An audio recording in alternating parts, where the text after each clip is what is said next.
Hi everyone, my name's David Holt, and I'm excited to bring you this presentation on medical bills, and specifically what I call the new era of the educated, empowered consumer.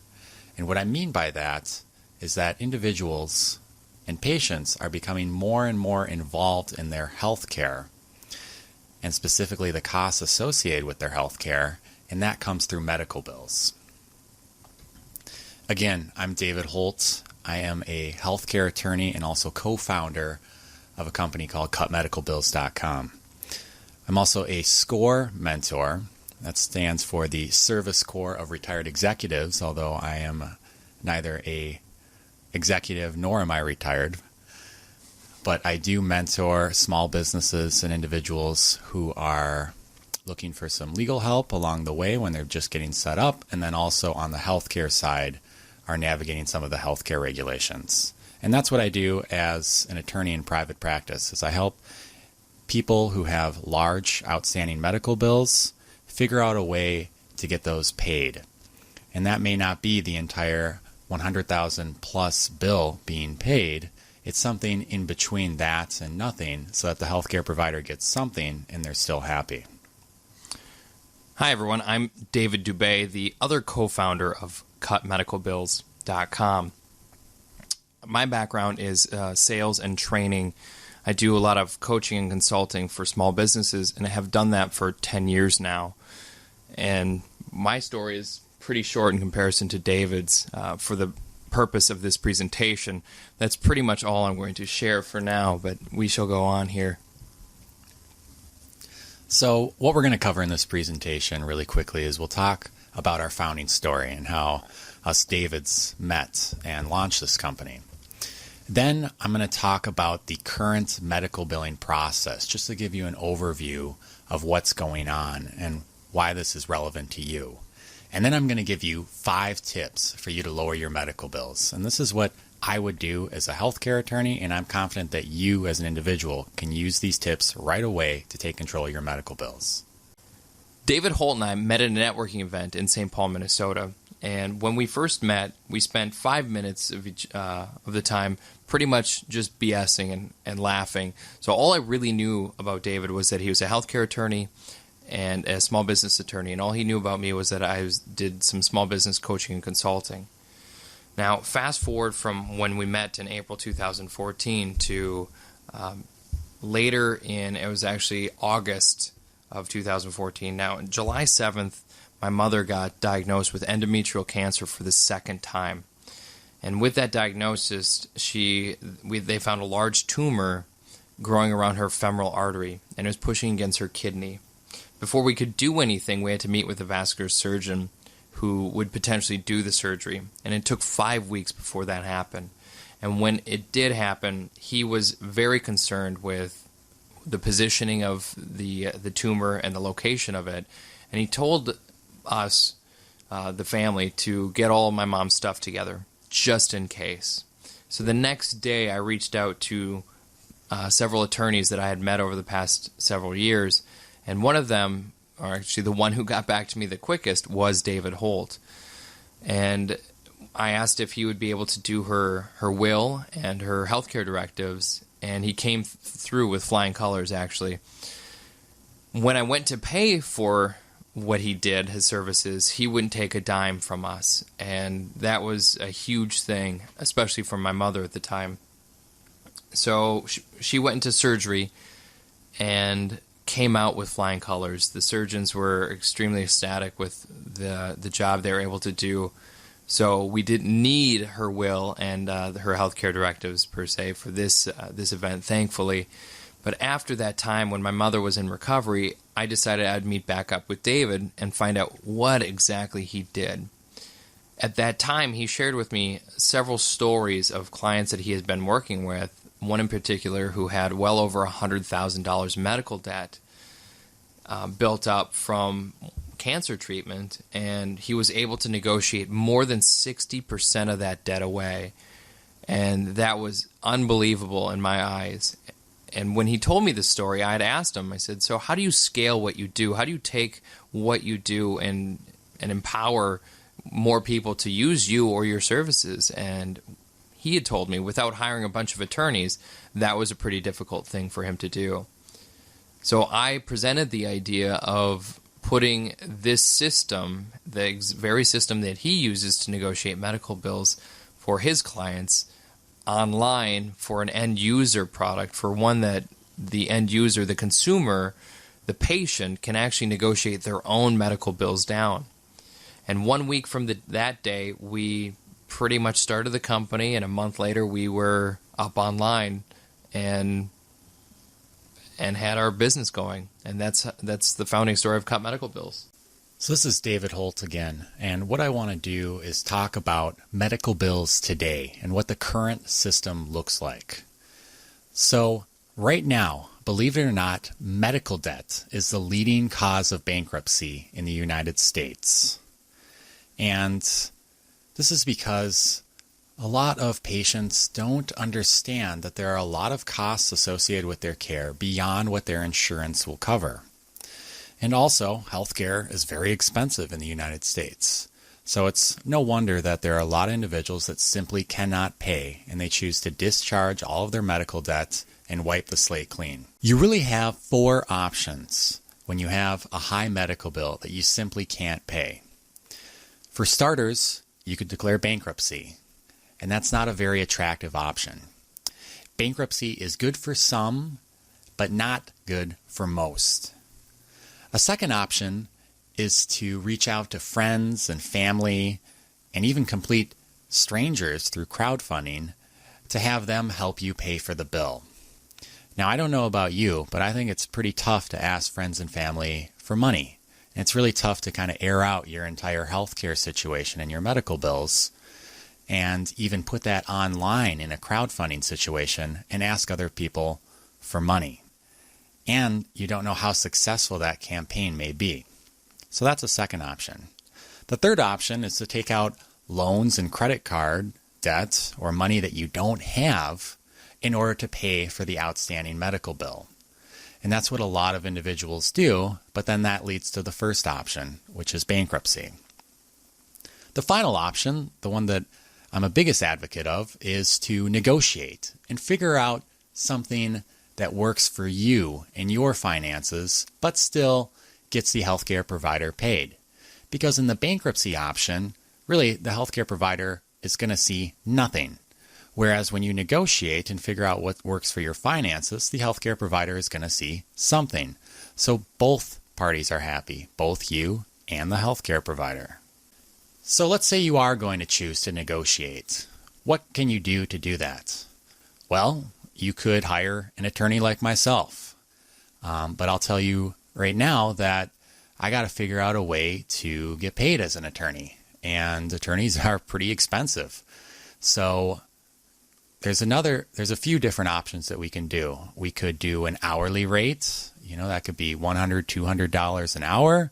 We could do a flat fee, which is always tough to figure out. That could be, thousands of dollars. Or it could be a percentage of what is finally negotiated. But if I were to negotiate $100,000 off, that means that I, at 30%, would have a bill of $30,000 that would need to be paid. And that's a lot of money. Similarly, a medical billing advocate is going to charge for their negotiation. And generally, similar to an attorney, they're going to charge for a percentage of the amount that they negotiate, generally 30% or more. So again, even after they've negotiated your medical bill down, you're going to have to pay them thousands of dollars, depending on how big your medical bill was, that you may simply just not have. Another negotiation option is to try and do it yourself by muddling through online articles and books and ebooks where you don't necessarily know if these tactics are going to work. You don't necessarily know who the authors are. And a lot of the articles and books out there may conflict in their actual advice. So those are the 3 big options that are available for negotiation right now out on the market. So right now, I think that we're in the new era of the educated, empowered consumer. And what I mean by that is that Today, you're seeing a lot more of healthcare being controlled by the end user, the patient. And that means that the patient, or you as the individual, need to be educated to take control of your costs and really empower yourself to navigate the healthcare process, not only to make sure it works for you and that you're healthy, but also to make sure that you can afford it. Right now, we're seeing a lot more online shopping. We see these with the exchanges from the Affordable Care Act or Obamacare, where in effect, a bunch of people are going to an online website, a broker, to shop for health plans. There's also a lot of apps coming out that you can use on your smartphone to better control your care or to incentivize you to do certain things, to work out, to monitor your blood pressure, heart rate, your sleeping patterns, all sorts of things. And there's been a lot of articles and tools, both online and off in the newspapers, about healthcare costs and consumers being able to take more control over those and really finding out more about the healthcare system and what is expensive, what's not working, what is working. You see these sorts of stories all over the news right now. So now, post-ACA, or Affordable Care Act, also known as Obamacare, there's really more consumer responsibility. And by a consumer, I just mean an individual or a patient, you. Because now, after the Affordable Care Act was passed and implemented, you're seeing a lot more individuals taking control of their own health plans and not having as much help from their employers necessarily. So you see individuals going out onto the exchanges or finding their own private plans. And what that means is you need to know what you're paying for and what you're getting yourself into. So that's why I call this the new era of the educated, empowered consumer. So now I'm going to go into the 5 tips that you can use immediately to help reduce your medical bills. And the first tip is to know the lingo. Premiums alone do not cover everything. I'm going to repeat that. Your healthcare premiums alone do not cover all of your healthcare expenses. And I can't tell you how many clients that I've worked with that come in and talk to me, and had they known their plan a little bit better or some of the key terminology in healthcare, they could have avoided the situation completely. So I'm going to go over the big ones that you need to know. The first one is a deductible. Now, a deductible is the amount of money that you need to pay out of pocket on top of your premiums before your insurance starts to kick in to cover everything, or nearly everything. For example, if your deductible was $7,000, you would need to pay $7,000 over your plan year out of pocket before your insurance kicked in and started covering all or nearly all of your expenses. The second term here is a copay. A copay is simply an amount that's associated with a certain visit. Let's say a physical. For a physical, the copay may be $20, meaning regardless of how much the visit itself costs, you as a patient are going to have to pay $20. And the reason there is a copay is to really make sure you realize that going in for a visit and going in for healthcare does cost money in some situations, and it's not all free after the premiums. So you as a patient realize, okay, well, if I'm going to go in for this, I need to know that I need it and not just go in for the fun of it and have a freebie. Next is coinsurance. Coinsurance is similar to a copay, but rather than having a fixed fee associated with a visit like a copay, coinsurance means that you cover a percentage of what the procedure costs. So let's say I went in to get my knee replaced and my coinsurance was 70%. That means that 70% would be covered by my insurance and I would be left over with 30% to cover as a patient. So that splits up the costs and puts some of the responsibility on the patient. So I as a patient know that I'm going to need to pay out some money for a certain type of procedure. Finally, some really key terminology here is in-network versus out-of-network coverage. So with your plan, your health plan, your health insurance company goes out and negotiates with a lot of healthcare providers to create what's called a network. And with that network, they've pre-negotiated prices that are very advantageous to you as a patient and to all the insured in the plan. And that means reduced costs. So generally, if you stay in network, your costs are going to be significantly reduced and care is going to be covered. But if you go out of network, your care is not going to be covered, or you're going to be footing a much bigger portion of the bill. So knowing where you're in network or out of network is key, because simply going out to a hospital, a clinic, a doctor, or a healthcare provider of your choosing may not be in network. That may mean that you're going to be footing a lot of the bill. So know what's in network versus out of network, and be sure to ask before you go in for care if this is in network for my plan. And that's a way for you to save a lot of money and avoid some of the mistakes that can be made. Now, tip number 2, how to spot medical billing errors. Now, I'm not going to go into all of that complex billing code that's out there. You know, the code that you see on your bill, and it's a few numbers and letters, and you don't really know what that means, and then there's a big charge way over to the right. And this is a way for the healthcare system to quickly communicate with each other codes for certain procedures so that they can be covered and sorted easily and then billed. But what I do want to do is go over some of the most common medical billing errors and how you can spot them without having all that sophisticated knowledge. So believe it or not, up to 80% of medical bills contain errors. 8 in 10 medical bills contain errors. Now, if you look out there at the literature, that statistic will vary. But on the higher end, it's up to 80% of medical bills contain errors. Now, those errors can range from as simple as being a number off in a policy number, or they can range to something much more dramatic where there is an actual error where you're being charged more than you should. So how do we avoid a medical billing error? Well, what I want you to do is to request an itemized bill. What's an itemized bill? So an itemized bill actually lists out every single procedure and every single item that you went in for a treatment, and then gives the costs associated with it, rather than bundling that all up into one little treatment code and then just having a big cost associated with that.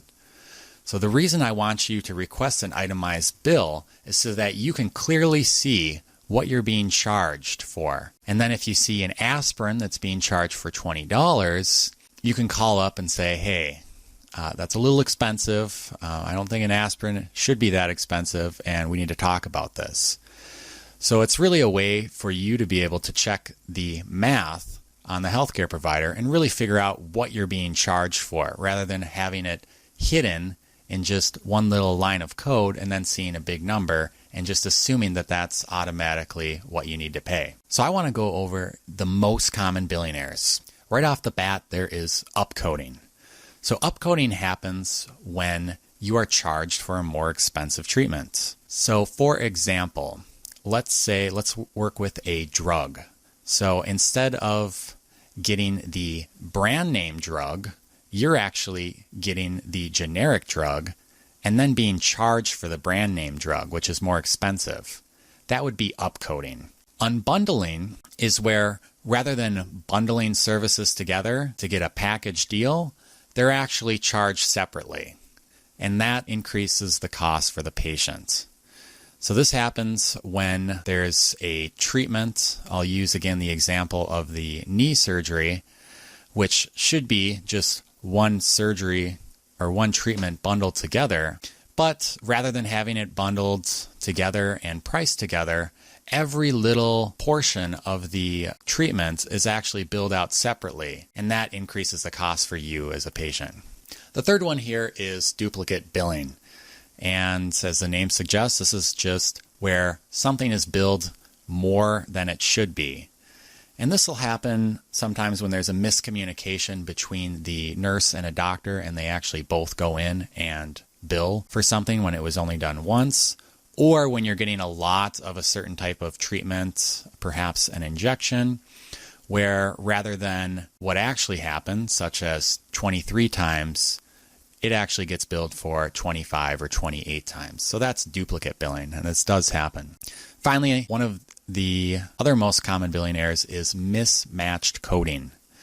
And this is where the diagnosis does not match the treatment.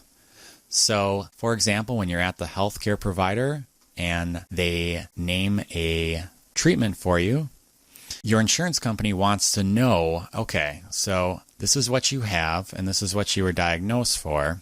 We will cover that diagnosis with that treatment. But for some reason or another, the wrong code was inserted there. And when it is sent over to the insurance company, they're confused because it does not match what you actually went in to get. So an extreme example would be if I went in for a knee replacement and the code that is sent over to the insurance company is for heart surgery. So the insurance company, caught off guard because you didn't go in for that type of treatment, would deny it, and it would get kicked back to the healthcare provider. But believe it or not, sometimes this bill will get kicked all the way back down to the patient, and the unsuspecting patient, not knowing how to spot these common billing errors, will then pick up the tab on something that's actually mismatch coding. Okay, so now we're on to tip number 3. Price shop your healthcare. Imagine knowing your price for your care before you went into the hospital or clinic or healthcare provider, rather than going in not really knowing if your insurance covers this or being told that your insurance covers it, and then 3 or 6 months later getting that mystery medical bill and realizing that you then owe thousands of dollars in medical bills. Imagine knowing exactly what that medical bill is going to be before you go in for your health care. That's what I want to teach you to do here in this slide. So, there are a number of online resources available for you to be able to go out and price shop your healthcare and determine what the average price is for the treatment that you want to go receive given your area. One of my favorites is the Healthcare Blue Book, which is just at thehealthcarebluebook.com. So similar to the Blue Book that you use to shop for cars and for a certain make and model and year, there's going to be a price. For healthcare, guess what? There's the Healthcare Blue Book. So for a certain treatment, and then also specifically in a certain area, we can get an average price for all sorts of treatments, and then you can get an idea of the price before you go in for care. And now the really cool thing with the Healthcare Blue Book is that after you know that average price, you can actually bring in an agreement before you go in and get that treatment and say, I want you to agree to this price before we go in for care. And the reason I'm doing this as a patient is so that I make sure that I can pay you as the hospital or doctor or healthcare provider. And so I know how much this is going to cost beforehand. And as long as there aren't complications or other things that we need to account for, this is the average in this area. I've done my homework, I've done my research, and this is what I want to agree to beforehand. And when you bring an agreement like that to a healthcare provider, you're going to tell them right off the bat that you're educated and that you know what's going on and that you know what the price is. And that's going to work to your advantage for getting the best price and moving forward with the best care too. Another cool tool is NerdWallet's price comparison tool. This can be found at nerdwallet.com in their health section or healthcare section. And what this tool does is it actually searches all of the healthcare providers or hospitals in your area for a certain type of treatment and then gives you the average price at each provider. It also goes over another of other factors like patient satisfaction and also how close it is to your given area. So if you had to drive across the city or drive about a half an hour out, how much money would you really be saving for this type of treatment? Now we're on to tip number 4, which is negotiate. A lot of people don't know that they can negotiate their medical bills, but you absolutely can. And I'm going to give you permission to in this slide.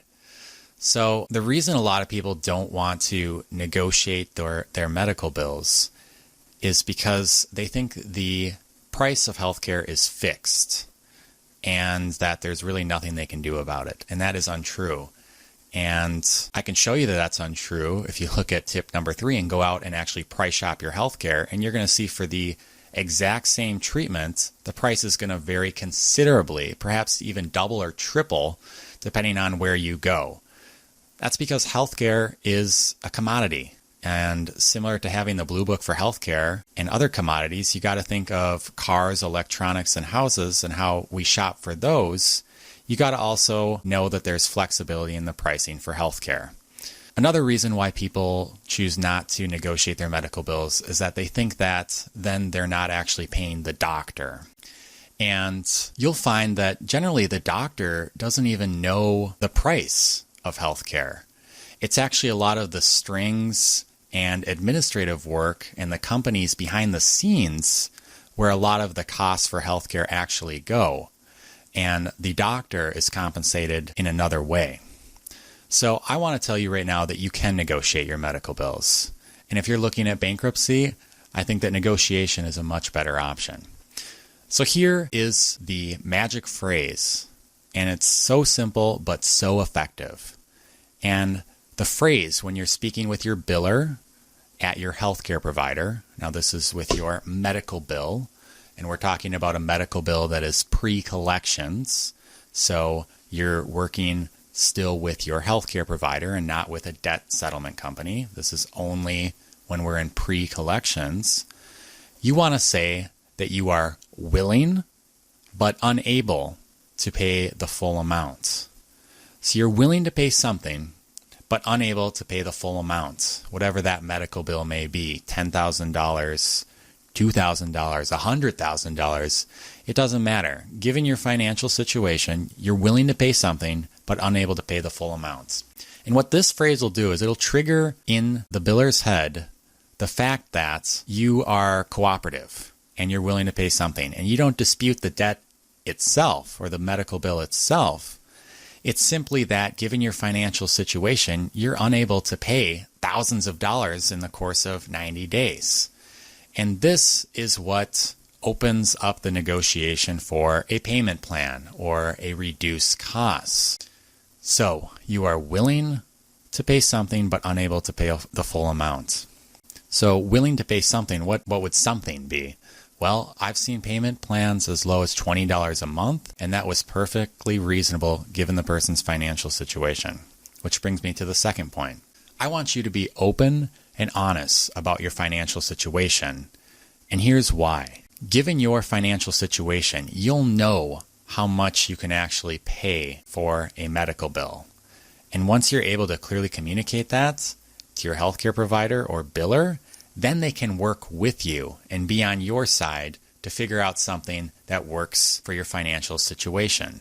There's really no point in misrepresenting your assets or lying about, how much you're making or anything like that, because you want to be open and honest and working on the same team as the healthcare provider to figure out a payment plan that works for you. So being open and honest about your financial situation is going to give you the best results in figuring out a payment plan that works for that financial situation. The third point here is to aim for a 40% or greater discount from the original bill. And the reason I say this is because if your healthcare provider needs to push your bill out into collections, they're going to have to pay that collection company 20 to 30% on average for what they collect for the bill. So let's say $1,000 was your medical bill, and that got kicked out into collections. That collections company is going to take anywhere from $200 to $300, assuming they get the entire $1,000 collected from you, as a cut, simply to have them do the work to actually recover that debt.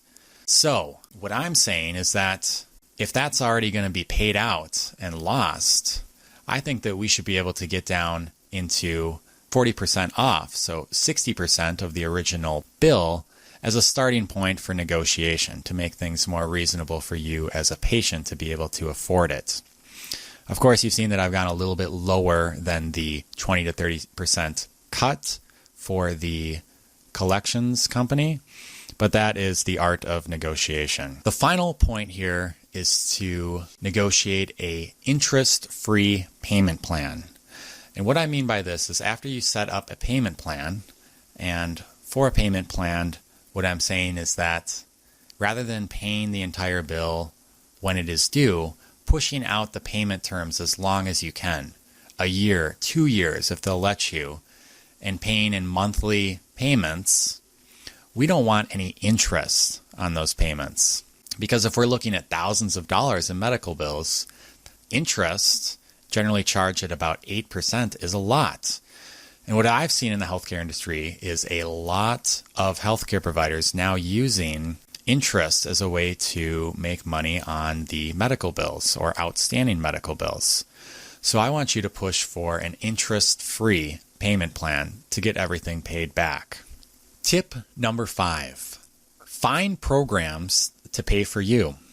What I mean by that is that you can find other sources of funding to pay for your medical bills. One of the most popular sources is crowdfunding.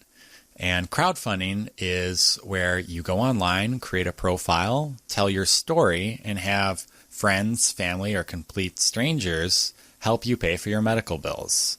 And it's certainly an option if you're in a situation where you simply can't pay. And it's becoming more and more popular as more and more people are spending more and more time online. So consider that as an option to figure out a way to get your medical bills paid. The second point here is to have health insurance going forward. There are all sorts of programs, public health care programs that are subsidized by the government to make health insurance affordable for you. So make sure that you have some sort of health insurance when you are going in for health care. With the onset of the Affordable Care Act, there are subsidies at varying levels given your income and financial situation to make sure that you're enrolled in something. And also, if you don't have health insurance and you don't have some sort of exemption or hardship, then you're going to face a penalty for not having that health insurance.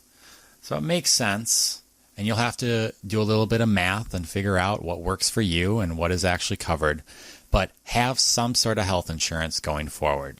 Finally, there are financial assistance programs that are offered by your healthcare provider, the place where you went in and got your healthcare and your medical bill, that are available for you. But you have to dig and prod for these. They generally aren't advertised at all. And this goes back to my previous advice where I said that you want to be open and honest about your financial situation, because that's going to trigger your healthcare provider to know that, oh, this patient is eligible for one of our financial assistance programs. So that's why I say be open and honest about your financial situation, because that opens up the door for these financial assistance programs to just come out of hiding and help you out and potentially cover your entire medical bill. A lot of healthcare providers are nonprofits, and in order to stay a nonprofit, they actually need to provide a great deal of uncompensated care, and a lot of that is given through financial assistance programs. So you need to know that these are available, and be sure that when you're communicating your financial situation that you also ask, do you have financial assistance programs available for me? Or even more aggressively, what financial assistance programs are available given my financial situation? Finally, I want to thank you for listening to this presentation. I hope it was very helpful. For more information, please feel free to check out CutMedicalBills.com. That's the startup that David and I started. We are very excited about it, and our entire mission is to educate and empower you as the patient and healthcare consumer to take control of your healthcare costs without the help of an attorney or medical billing advocate.